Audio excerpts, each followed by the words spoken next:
In this fast-paced home science lab short, a kid-friendly dry ice bubble tornado swirls inside a clear bottle. Half fill a bottle with warm water, add a spoonful of dish soap and a splash of food coloring.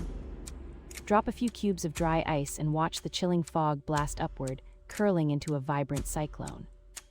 As the fog roils, carbon dioxide gas pushes the colored bubbles upward, explained simply as cold air squeezing bubbles. The science behind it is a quick liquid, gas phase change causing dramatic visuals that are safe under supervision.